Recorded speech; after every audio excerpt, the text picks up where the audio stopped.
My name is Cassandra, and I am 32 years old. As a medical researcher, I thought the biggest challenge of my career would be finding cures, not fighting betrayal from my own sister. The silence in that hospital room was deafening as my mother screamed those words at me. Amanda needed bone marrow, and I was the only match. The same Amanda who had deliberately sabotaged my research project and destroyed my reputation 6 months earlier. Would you sacrifice yourself for someone who ruined everything you worked for? Before I tell you how I revealed the truth that changed everything, let me know where you are watching from and hit subscribe if you want to hear more stories like this one. Growing up in our suburban Boston home, I always felt like an outsider in my own family. Our house was a classic New England colonial, with the perfect white picket fence and manicured lawn that my father tended to every Sunday without fail. From the outside, we looked like the ideal middle-class American family. But within those walls, I lived in the constant shadow of my sister Amanda. Amanda was 3 years older, with the same dark blonde hair and blue eyes as our parents. She had our mother's smile and our father's confident posture. I, on the other hand, had curly auburn hair, green eyes, and a quieter demeanor that made me stand out like a mismatched puzzle piece in our family photos. The differences went beyond appearances. Every milestone, every achievement of mine seemed to pale in comparison to Amanda's. On my 8th birthday, I received a modest celebration with a homemade cake. A month later, Amanda's 11th birthday featured a professionally catered party with a hired magician and personalized gift bags for every guest. My parents explained that Amanda was more social and needed these experiences for her development. When I brought home straight, as in 4th grade, my report card was briefly acknowledged with a nod and a good job before being tucked away in a drawer. When Amanda managed to raise her C average to B's that same year, our parents took her out for a special dinner and bought her a new bicycle as a reward for her remarkable improvement. Christmas mornings followed the same pattern. Amanda would unwrap mountains of presents while I received practical items like clothes and books. One particular Christmas when I was 10, I unwrapped a secondhand microscope while Amanda received a brand new computer. When I expressed disappointment, my mother pulled me aside and whispered, "Don't be ungrateful. We spend the same amount on both of you. Your things just cost less." Amanda quickly learned to use this favoritism to her advantage. She mastered the art of framing me whenever something went wrong in our house. A broken vase, missing cookies, a stain on the carpet all somehow became my fault, even when I was nowhere near the scene of the crime. And my parents always believed her without question. The incident with the dress stands out most painfully in my memory. When I was 8, my mother bought Amanda a beautiful new dress for a cousin's wedding. The night before the event, Amanda cut small holes in the seams because she had decided she wanted to wear a different outfit. The next morning, she tearfully showed our parents the damaged dress and claimed she had seen me playing with scissors near her closet the previous day. Despite my tearful denials, I was grounded for 2 weeks. No amount of pleading could convince my parents that I was innocent. Amanda watched with a satisfied smirk as I was sent to my room in disgrace. That night, I heard her laughing with our mother downstairs while they picked out an even prettier replacement dress. These experiences shaped me. I learned to be fiercely independent, to seek validation through academic achievements rather than parental approval. I buried myself in science, books, and nature documentaries while Amanda pursued popularity and social status. By the time I reached high school, we lived in parallel universes within the same household. The only person who seemed to see me for who I was, my grandmother, my mother's mother. During summer visits to her home in Vermont, I found brief respite from the constant comparisons. She treated Amanda and me equally, and sometimes I caught her watching me with a thoughtful expression. "You have your own light, Cassandra," she told me once while we were baking cookies. "Different from the rest of the family, but special all the same. Sometimes things aren't what they seem on the surface." I didn't understand what she meant then, but her words stayed with me, a cryptic message I would only decipher years later. The first sign that something was truly different about my place in the family came when I was 14, working on a school project about family heritage, I searched through our family photo albums for baby pictures. I found plenty of Amanda as an infant, swaddled in hospital blankets, being held by beaming parents. But when I looked for my own newborn photos, there were none. The earliest pictures of me showed a baby who appeared to be about 6 months old, already sitting up and grabbing at toys.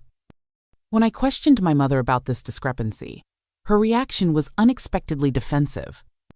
"We were busier when you came along," she snapped, snatching the album from my hands. "We didn't have time to take as many photos. Stop looking for problems where there aren't any." When I pressed further, asking why there were no hospital photos like Amanda had, my mother's face flushed with anger. "You are the most ungrateful child. Do you know how many kids would love to have what you have? A roof over your head, food on the table, parents who provide for you, and all you can do is complain about baby pictures? This family has given you everything, Cassandra. Everything." Her outburst seemed disproportionate to my simple question, but I learned to stop asking. Something didn't add up, but I was too young, too dependent to pursue the truth. Instead, I channeled my energy into planning my escape, counting down the days until I could leave for college and build a life where I wouldn't constantly feel like an afterthought. The day my acceptance letter arrived from Johns Hopkins School of Medicine was the day my real life began. Not only had I been accepted, but I had been awarded a full academic scholarship, covering tuition, room, and board. My hands trembled as I read the letter 3 times to make sure it wasn't a mistake. This was my ticket to freedom, to a future where my accomplishments would stand on their own merit. I rushed to share the news with my parents, foolishly hoping this achievement might finally earn their enthusiasm. My mother was in the kitchen preparing dinner, while my father watched the evening news. "I got into Johns Hopkins," I announced, holding up the letter. "Full scholarship." My father glanced up briefly. "That's in Baltimore, right? Pretty far away." My mother frowned. "Medical school? That's going to be very difficult, Cassandra. Are you sure you're up for that kind of pressure?" Before I could respond, the front door burst open, and Amanda swept in, dropping shopping bags on the floor. "Mom! Dad! I have amazing news! My fashion design teacher says I have real talent. She thinks I should apply to Parsons School of Design in New York." Just like that, my moment was gone. My parents spent the rest of the evening discussing Amanda's potential fashion career, researching Parsons online, and celebrating with ice cream. My acceptance letter sat forgotten on the kitchen counter, eventually being used as a coaster for my father's coffee cup. That fall, I moved to Baltimore and threw myself into my studies with single-minded determination. Medical school was every bit as challenging as everyone said it would be. The volume of information we needed to absorb was staggering. I spent countless nights in the library, fueled by coffee and ambition, memorizing anatomical structures, biochemical pathways, and diagnostic criteria. While other students complained about the workload, I thrived on it. For the first time in my life, my hard work was recognized and rewarded on its own merits. No comparisons, no favoritism, just the objective measure of my knowledge and skills. It was during my second year that I met Dr. Eleanor Hayes, a brilliant hematologist who would become my mentor and the closest thing to a supportive parent I had ever known. I had stayed after her lecture on rare blood disorders to ask questions, and one question led to another until we realized we had been talking for over 2 hours. "You have a natural intuition for research, Cassandra," she told me. "The way you connect seemingly unrelated pieces of information is rare, even among seasoned researchers." Under Dr. Hayes' guidance, I discovered my passion for researching rare blood disorders. There was something profoundly satisfying about investigating diseases at the molecular level, searching for patterns and solutions that others had missed. I finished at the top of my class and published my first research paper before graduation, a case study on a rare form of anemia that earned recognition in several medical journals. After completing my residency, I was accepted into a prestigious fellowship program at the Johnson Institute for Hematological Research in Boston. I hesitated briefly at the thought of returning to the same city as my family, but the opportunity was too good to pass up. The Institute was at the forefront of stem cell research, and I would have access to resources and technology that few other facilities could offer. My research focused on developing new therapies for treatment-resistant leukemia using modified stem cells. The work was groundbreaking, with the potential to save thousands of lives. I led a small team of dedicated researchers, working tirelessly to perfect our methodology. My closest colleague was Martin Chen, a brilliant geneticist with a dry sense of humor who became my best friend and confidant. Unlike most people who found me reserved and difficult to read, Martin saw through my protective shell to the passionate researcher beneath.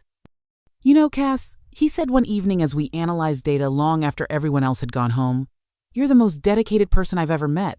But sometimes I wonder what you're trying to prove, and to whom." His observation struck closer to home than I cared to admit. Despite my professional success, part of me was still that little girl desperately seeking validation. The difference was that now I was earning it through genuine achievement rather than begging for it from indifferent parents. By my third year at the Institute, our research was showing remarkable promise. We had developed a novel method of modifying stem cells to target specific cancer cells while leaving healthy tissue untouched. Dr. Winters, the director of our department, called me into his office one Friday afternoon. "Cassandra, the results from your latest trials are impressive," he said, sliding a folder across his desk.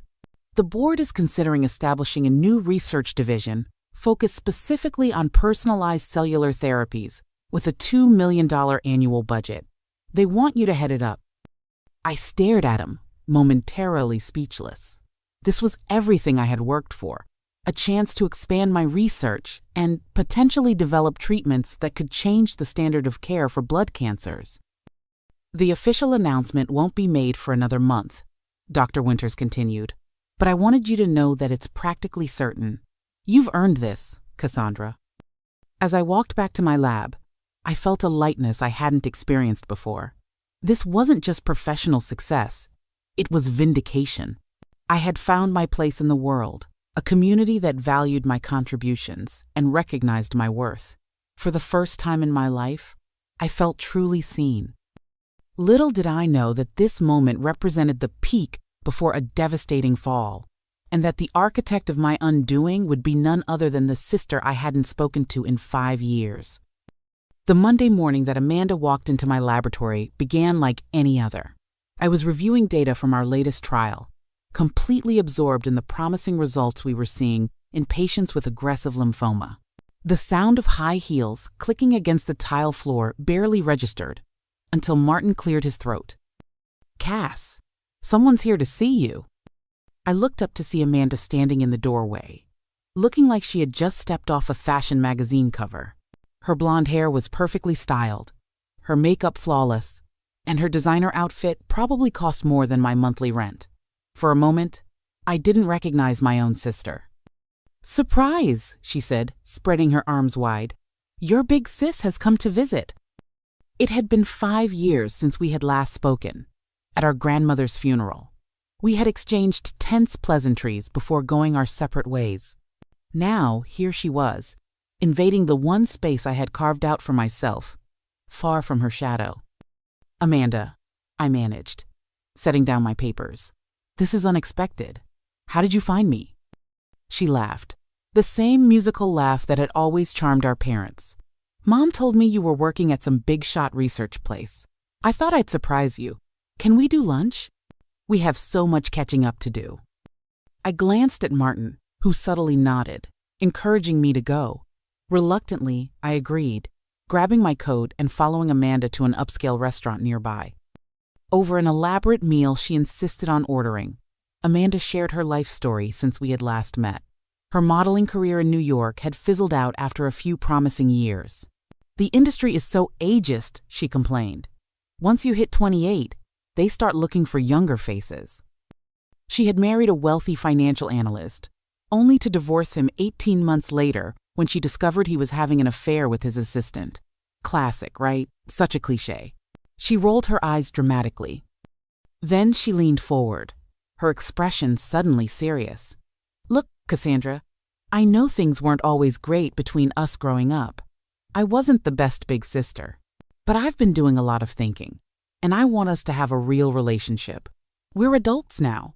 We can move past all that childhood stuff, can't we? Her apparent sincerity caught me off guard.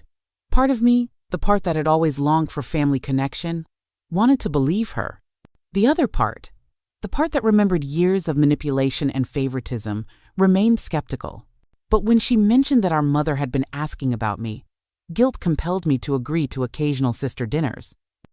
Over the next few weeks, Amanda inserted herself into my life with surprising persistence. She would show up at my lab with coffee, insist on taking me to lunch, and call frequently to chat. During these interactions, her questions increasingly focused on my work. "So what exactly are you researching again?" she would ask. "Explain it to me like I'm 5. At first, I kept my explanations vague and simplified, but Amanda proved surprisingly adept at drawing out details.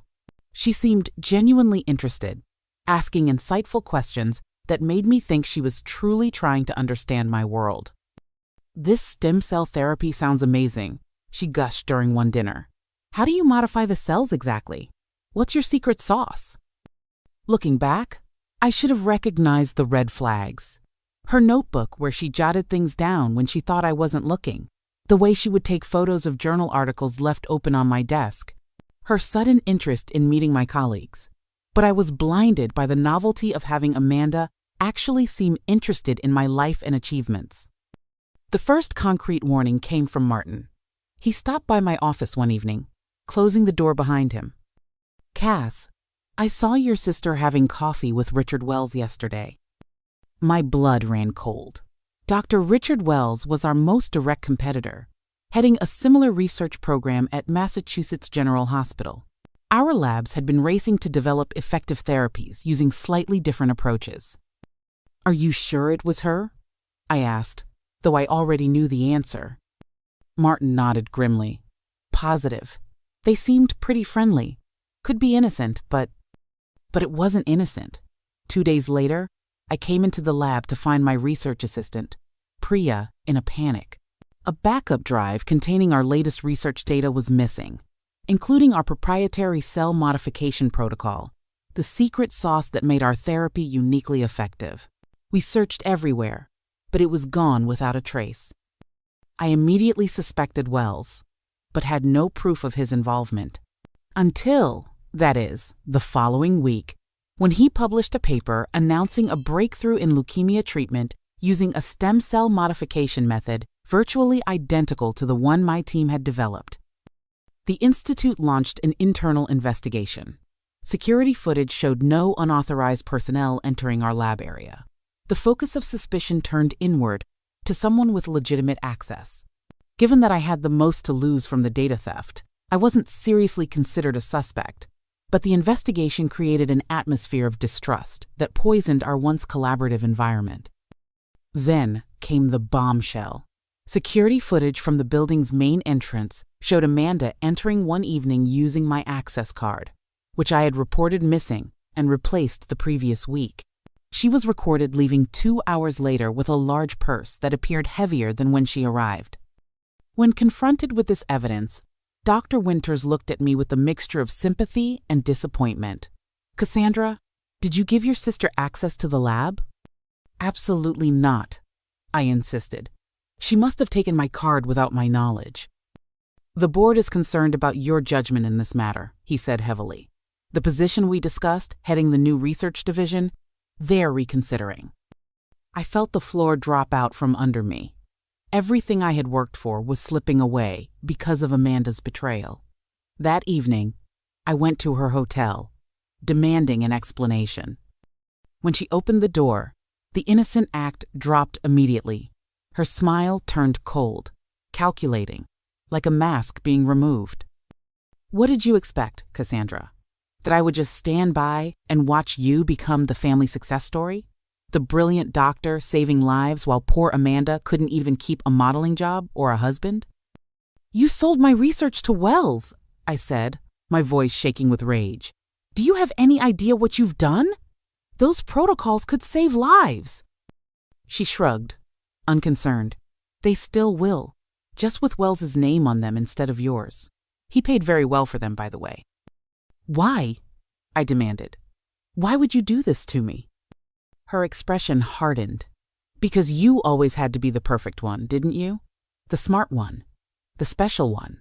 Mom and Dad might have favored me with gifts and attention, but they respected you. They were proud of you in a way they never were of me. Who cares about Amanda's fashion shows when Cassandra is curing cancer? Her voice rose in a mocking falsetto. I stared at her, finally seeing the depth of her resentment. I never had anything you wanted, Amanda. You had everything. The love, the support, the attention. All I had was my work. And now, you don't even have that. She smiled, a cold, satisfied smile that I would see in my nightmares for months to come. Who's the favorite now? I left her hotel room feeling like I had been hollowed out. Within weeks, the fallout was complete. While I wasn't fired, I was removed from leading my research project and placed under close supervision. My reputation in the scientific community was tarnished by whispers of nepotism and security breaches.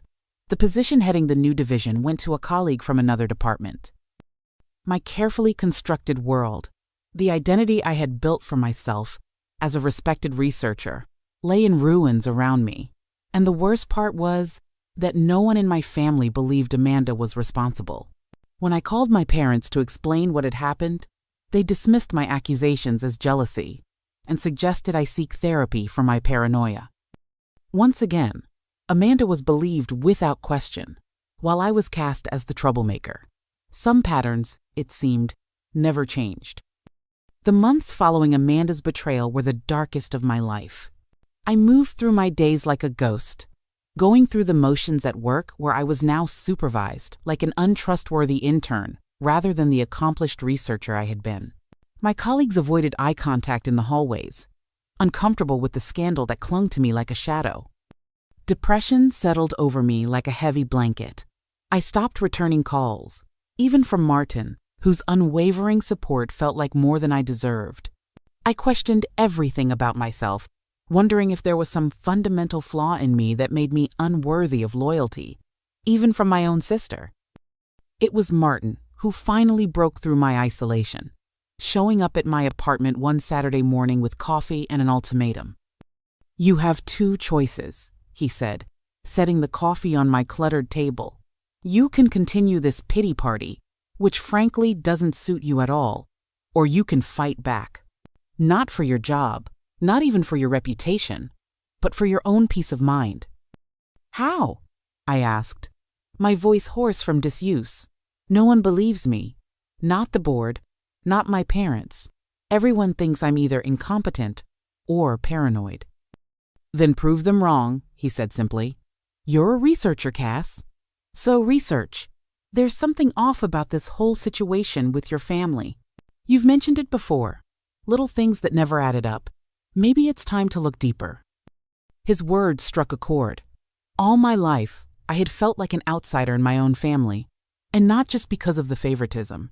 There were physical differences, missing baby photos, my grandmother's cryptic comments. What if there was more to the story than I knew? My investigation began with a visit to my grandmother in the Silver Pines nursing home. Advanced Alzheimer's had robbed her of most recent memories, but sometimes the past came through with startling clarity. I found her in the common room, staring out a window at the garden beyond. "Grandma, it's Cassandra," I said, taking her fragile hand. She turned to me, her eyes cloudy, but then suddenly focusing. Cassandra, the one with the green eyes. She reached up to touch my curly hair. "Not like the others, are you?" "No, Grandma, I'm not. Do you remember when I was born?" She frowned, confusion clouding her features. "Born? No, not born. Came later. Your mother was so sad after the second one. The doctor said no more, but she wanted another so badly." My heart began to race. "The second one? You mean after Amanda?" "The boy. The little boy who died." Her grip on my hand tightened. 3 days old. Lungs not right. Your mother couldn't bear it. Then you came. Different. But still theirs, they said. Love her the same, they said. Before I could ask more questions, her lucidity faded, and she began talking about her own childhood, the conversation I had hoped for, lost in the mists of her deteriorating mind. But she had given me enough, a thread to pull. The next weekend, I drove to my parents' home while they were attending a charity function, using the spare key they didn't know I still had. The basement storage room held decades of family records, organized with my mother's characteristic precision: birth certificates, insurance policies, medical records, all neatly labeled and filed. I found Amanda's birth certificate easily enough, the original with my parents' names clearly listed as biological parents. My own file contained only a certified copy of a birth certificate, issued when I was 1 year old, not the original document. Unusual, but not definitive proof of anything. Then I found the medical records. My mother's obstetrical history showed 3 pregnancies: Amanda, a son named Michael who died shortly after birth from respiratory distress syndrome, and then nothing. No record of a pregnancy with me. At the bottom of a box marked insurance, I found an old envelope from Eastern States Adoption Services, containing correspondence about a home study completed when my parents were in the process of adopting a child. The letters were dated the year before I was born. My hands shook as I carefully returned everything to its place. I wasn't ready to confront my parents yet, not without more information. On my way out of the neighborhood, I impulsively stopped at the home of Mrs. Patterson, an elderly neighbor who had lived next door to my family since before I was born. She had always been kind to me, slipping me cookies when Amanda wasn't looking. Mrs. Patterson welcomed me with genuine warmth, exclaiming over how grown up I looked and insisting I stay for tea. As we sat in her cluttered living room, I carefully steered the conversation to the past. "I'm working on a family history project," I explained, a half-truth at best. "I'm trying to fill in some gaps about when I was very young." "Oh, what a lovely idea," she said, pouring tea into delicate cups. "Your parents must be so pleased." "Actually, they're not really the sentimental type. I was hoping you might remember some things, being our neighbor for so long. For instance, do you remember when I came home from the hospital as a baby?" A shadow passed over her face, and she set down her teacup with a slight clatter. "Cassandra, dear, I don't think I should be the one to—" "Please, Mrs. Patterson. I think I already know, but I need to hear it from someone else." She sighed deeply, her kind eyes sad. "You were about 6 months old when you arrived.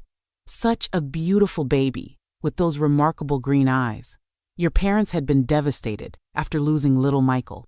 The doctors told your mother she couldn't have any more children after that difficult birth. They had just started looking into adoption when they were matched with you. It happened very quickly, as I recall." "Did everyone know that I was adopted?"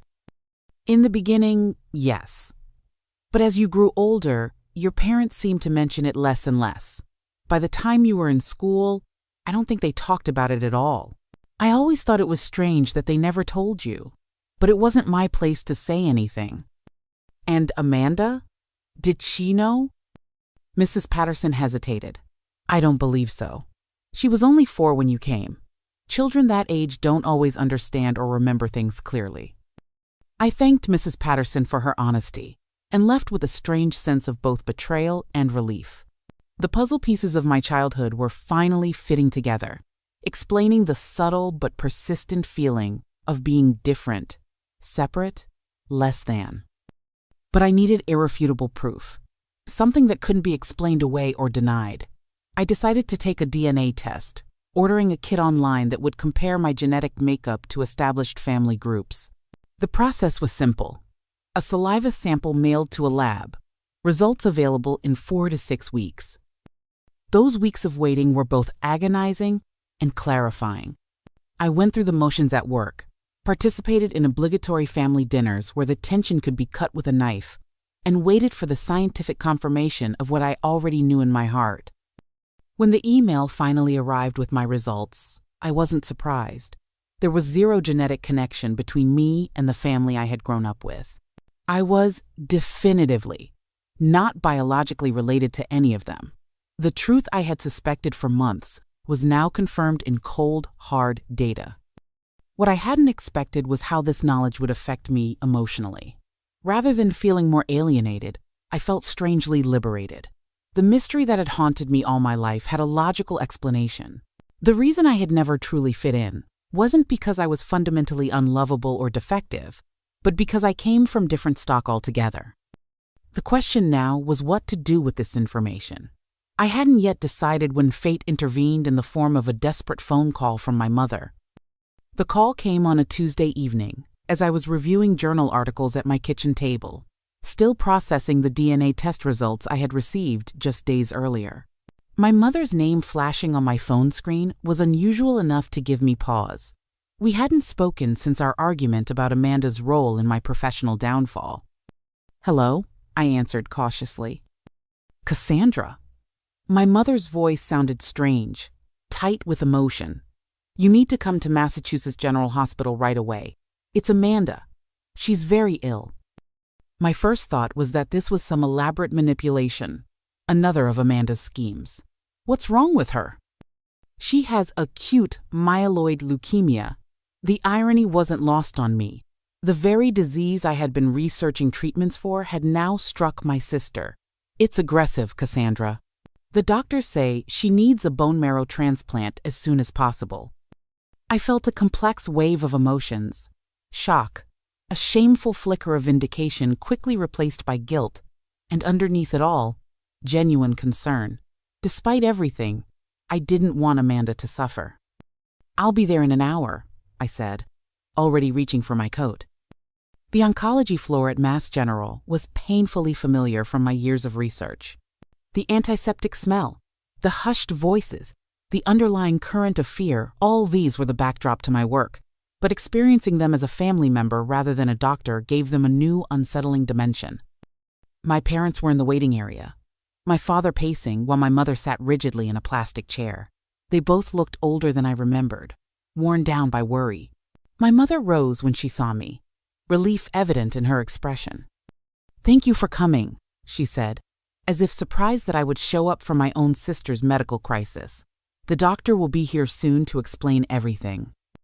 Dr. Patel was a petite woman with kind eyes and the direct manner typical of oncologists who had learned that clarity was a kindness when delivering difficult news. She led us to a small consultation room and explained Amanda's condition in detail. "The leukemia is moving aggressively. We've started chemotherapy, but given the specific genetic markers of her cancer, a bone marrow transplant represents her best chance for long-term survival." She looked at each of us in turn. "We'll need to test family members for compatibility. Siblings often provide the best match." My parents immediately agreed to be tested, though Dr. Patel gently explained that parents were rarely perfect matches. "The best hope is usually a sibling," she said, turning to me with expectation in her eyes. I nodded, not trusting myself to speak. The irony of the situation was almost too much to bear. I had spent years researching treatments for blood cancers, only to have my sister diagnosed with one. And now I, the sister whose career she had sabotaged, might be her only hope for survival. Amanda's hospital room was dim, the blinds drawn against the afternoon sun. She looked startlingly different from the polished, confident woman who had strode into my lab months earlier. Her once lustrous hair had already begun to thin from the chemotherapy. Her complexion was sallow, and she had lost weight she couldn't afford to lose. Seeing her so diminished shocked me more than I had expected. Her eyes fluttered open as I approached the bed. "Cassandra," she whispered, her voice weak. "You came." "Of course I came," I replied automatically, taking the chair beside her bed. What else could I say? "I need to tell you something," she said, struggling to sit up slightly. "About your research. I did take it. I gave it to Wells. I was jealous, and I wanted to hurt you." Tears filled her eyes. "And now I have the exact disease you were trying to cure. Karma's a bitch, right?" I didn't know how to respond to her confession. Part of me appreciated her honesty, while another part wondered if this was just another manipulation, a deathbed repentance designed to win my sympathy and, more importantly, my bone marrow. "We'll talk about it later," I said finally. "You need to focus on getting better now." The testing process was quick, a simple blood draw to determine compatibility. While we waited for results, the pressure began to mount. My parents took up residence in the hospital, my mother barely leaving Amanda's side. Extended family began to arrive. Aunts, uncles, cousins, all rallying around Amanda with food, flowers, and emotional support. Several of them cornered me in the hospital cafeteria one evening. "You'll donate if you're a match, right?" my Aunt Patricia asked, as if there could be any question.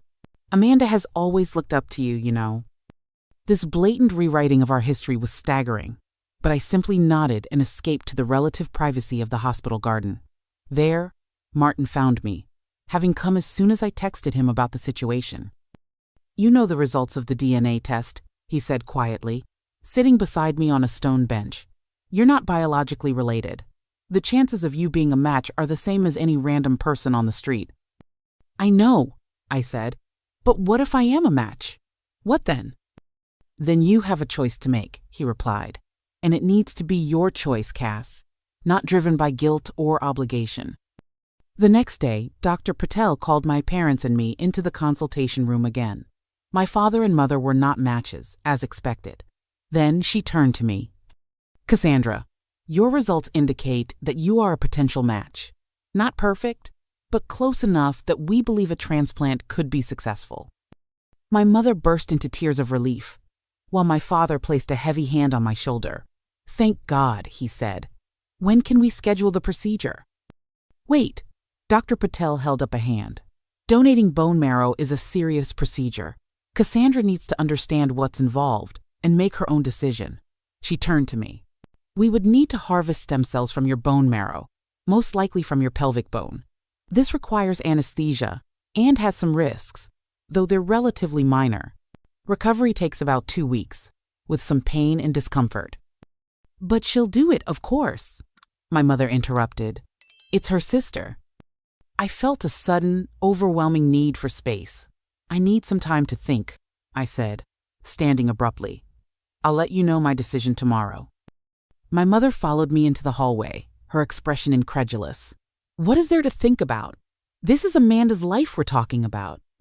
"I understand that," I said, keeping my voice level, "but I need to consider this carefully."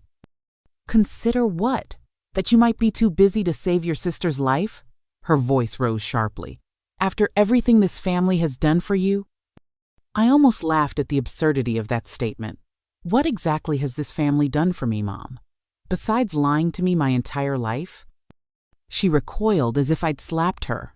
"What are you talking about?" "I know I'm adopted," I said, the words feeling strange in my mouth despite having known the truth for weeks now. "I know I'm not biologically related to any of you." She paled visibly. "Who told you that?" "No one had to tell me. I figured it out and confirmed it with a DNA test." "Were you ever going to tell me the truth?" She recovered quickly, her shock morphing into righteous indignation. "That doesn't change anything. We raised you. We're your family. And family helps each other." "I'll help," I said carefully. "I can pay for a national bone marrow registry search. There are thousands of potential donors. One of them might be an even better match than I am." "We don't want your money," she snapped. "We want you to do what's right. You owe your sister this." "I'll give you my answer tomorrow," I repeated, turning away before she could see the tears threatening to spill.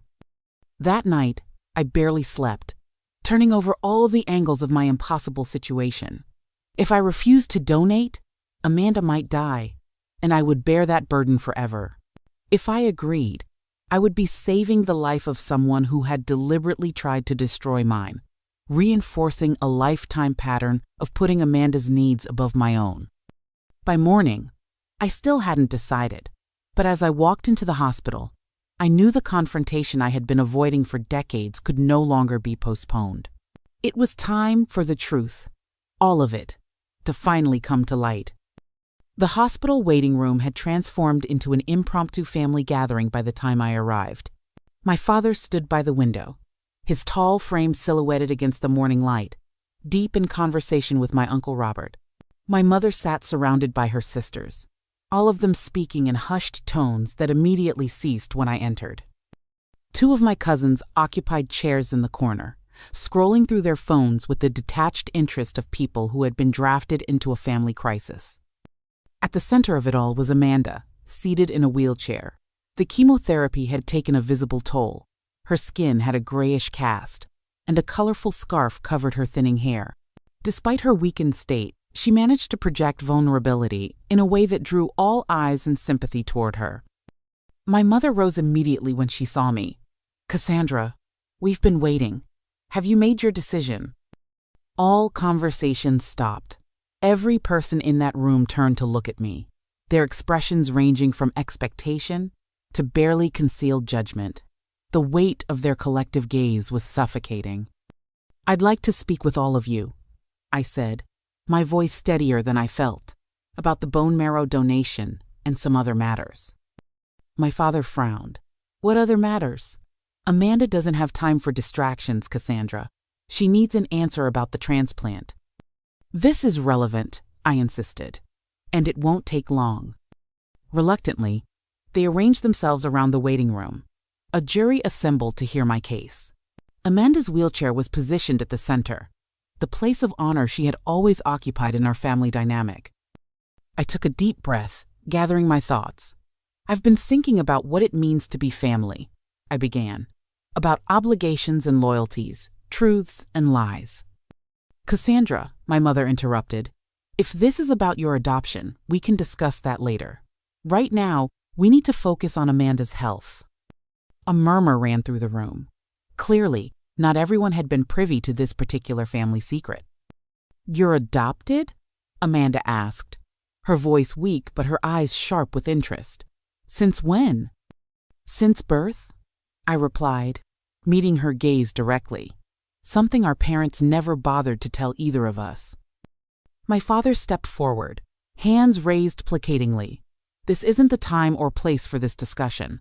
Amanda is fighting for her life, and you're bringing up ancient history."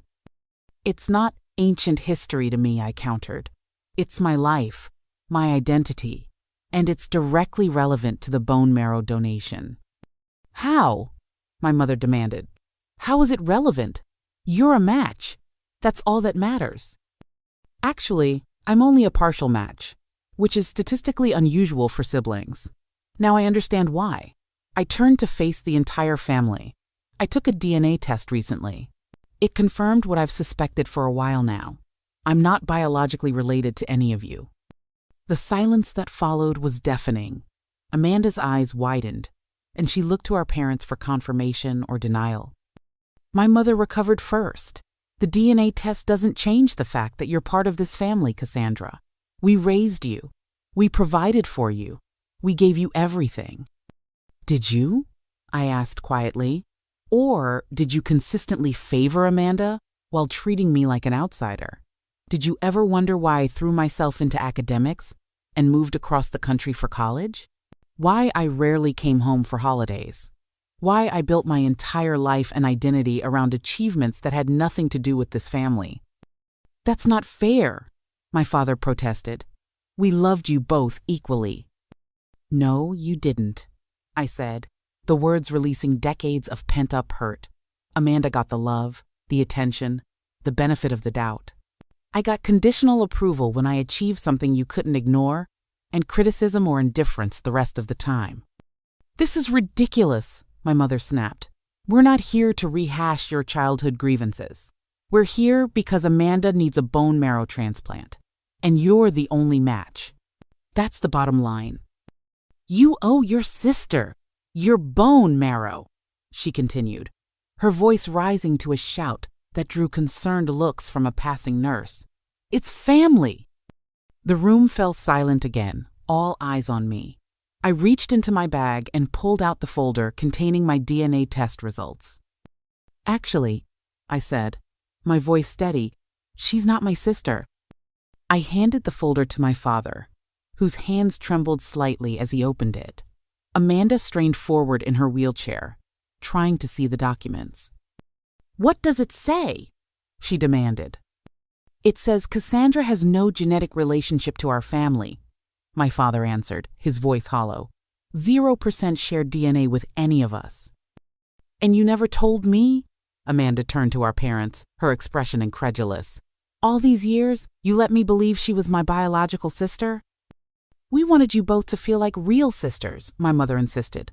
The biology doesn't matter. Family is more than DNA. If family is more than DNA, I said, then why did you always treat us so differently? Why was Amanda always the favorite, always believed, always centered while I was an afterthought? That's not true, my father began, but the protest sounded weak even to his own ears. It is true, I pressed. When Amanda deliberately sabotaged my research project and destroyed my career, you refused to believe me. You suggested I needed therapy for paranoia. Even after she just confessed to me that she did it? She did what? My Uncle Robert looked shocked. This particular family drama hadn't made it to the extended family grapevine yet. Amanda had the grace to look ashamed. I did take her research, she admitted quietly. I was jealous.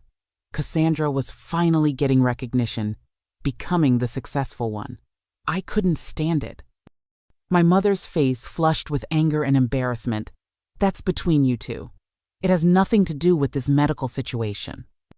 It has everything to do with it, I countered.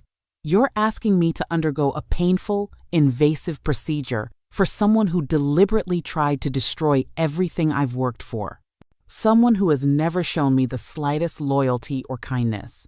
And you're using family as the justification when you've spent my entire life treating me as less than family. Amanda was crying now, silent tears tracking down her pale cheeks. I didn't know you were adopted, she said. They never told me. Would it have made a difference? I asked her directly. Would you have treated me better if you'd known I wasn't your biological sister? She looked away, unable to meet my eyes, which was answer enough. I think it's time for some honesty in this family, I said, gathering my bag. I'm not refusing to help Amanda. I've already contacted the National Bone Marrow Registry and offered to pay for an expanded search. There are thousands of potential donors out there, and one of them might be an even better match than I am. But what if there isn't time? My mother demanded. What if the search takes too long? Then I'll reconsider, I said. But first, I want to explore all other options. Options that don't involve me sacrificing for a family that has never sacrificed for me. How can you be so cold? My Aunt Patricia interjected.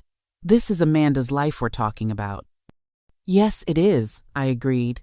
The same Amanda who had no concern for my life, my career, my future when she stole my research. The same Amanda who has been favored and protected by this family at my expense for 32 years. I turned to leave, then paused, looking back at the tableau of shocked and angry faces. I'll be in touch about the registry search, but right now, I need some distance from all of you. As I walked out of that waiting room, I felt a strange mixture of grief and liberation. The family I had spent my life trying to please, trying to belong to, had never truly been mine. The revelation was both painful and freeing. For the first time, I was making a choice based solely on what was right for me, not on the approval I had spent a lifetime chasing. 6 months can change everything. The seasons had turned twice since that confrontation in the hospital waiting room, summer fading to fall, then winter yielding reluctantly to spring. As I sat in a small cafe in Portland, Oregon, watching raindrops trace patterns on the window, I reflected on how completely my life had transformed in that short span of time. After walking away from my family, I had thrown myself into 2 parallel quests, helping Amanda find a bone marrow donor through the National Registry, and searching for my own biological roots. The first task proved surprisingly straightforward. With the financial resources I provided, the registry expanded their search and identified 3 potential donors within weeks. One of them, a college student from Minnesota, proved to be an excellent match, better than I would have been. The second quest led me here, to this rainy corner of the Pacific Northwest, waiting to meet the woman who had given birth to me 32 years ago. Her name was Catherine Collins. After hiring a specialist in adoption reunions, I had located her within months. Our first contact was through email, then a tentative phone call where we both struggled to find words adequate to the moment. Now, After weeks of correspondence, we had agreed to meet in person.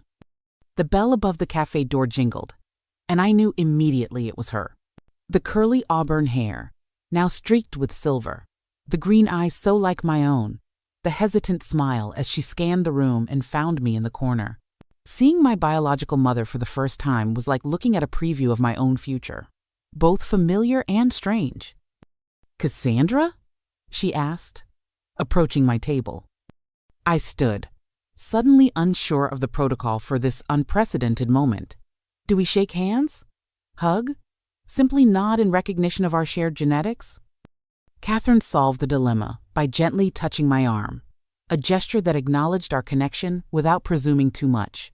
"You look so much like my mother," she said, her voice thick with emotion. "Those eyes are pure Collins genetics."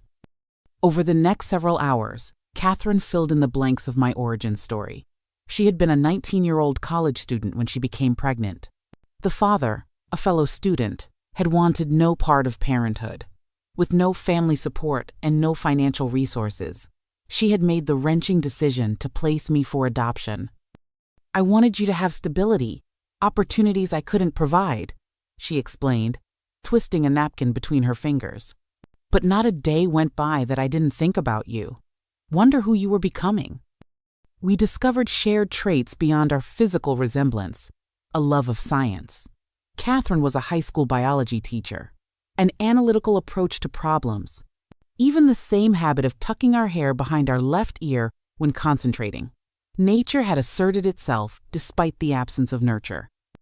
Meeting Catherine was just one part of my healing journey. The other crucial element was therapy, which I had finally begun after years of avoiding it. Dr. Sophia Chen helped me process not just the recent revelations, but the lifetime of subtle and not-so-subtle messages that had eroded my sense of self-worth.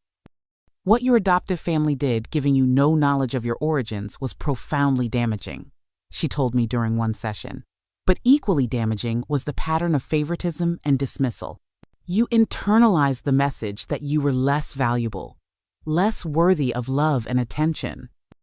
Gradually, I began to rebuild my sense of identity, separating who I truly was from the person I had constructed to earn approval from my adoptive family. I discovered parts of myself that had been suppressed for years: a dry sense of humor, a love of painting, an ability to set boundaries without guilt. Professionally, my life took an unexpected turn as well. Dr. Eleanor Hayes, my mentor from medical school, reached out after hearing about my situation through professional channels. She had recently accepted a position as director of a new hematology research institute in Seattle and offered me a senior research position. "Your work was always brilliant, Cassandra," she said during our video call. "What happened at Johnson wasn't your fault, and the scientific community knows it. Wells's so-called breakthrough has failed to produce the results he promised, while your original approach is still considered the most promising avenue." I accepted the position and moved to Seattle, just a few hours' drive from Catherine. The institute provided resources and autonomy I had never experienced at Johnson, along with colleagues who respected my expertise and valued my contributions. Martin also made the move west, accepting a position in the genetics department. Our friendship had deepened through the family crisis, and in the fresh start of Seattle, it began to evolve into something more. Taking that step from friends to partners was frightening after so many relational disappointments. But Martin's steady presence and unfailing support made the risk seem worthwhile. As for Amanda, the bone marrow transplant had been successful. According to occasional updates from extended family members, she was in remission and recovering well. My parents had reached out several times, their messages oscillating between guilt-ridden apologies and subtle attempts to re-establish the old dynamic. I responded politely but maintained firm boundaries, unwilling to be drawn back into patterns that had caused so much damage. Then, 6 months after our confrontation, I received an unexpected call from my adoptive mother. "Cassandra," she began, her voice lacking its usual commanding tone. "I'm calling to apologize, really apologize, not just say the words." She paused, and I could hear her struggling to maintain composure. "We did you a terrible disservice by not telling you the truth about your adoption. And you were right about how we treated you compared to Amanda. I've been talking to a therapist, trying to understand why we did that." "Why did you?" I asked, genuinely curious. I think," she hesitated. "I think after we lost Michael, I was afraid of loving another child that completely. Adopting felt safer somehow, like if I kept some emotional distance, it wouldn't hurt as much if something happened to you too. Amanda was already there, already loved. You were new, unknown. But that's no excuse for how we treated you.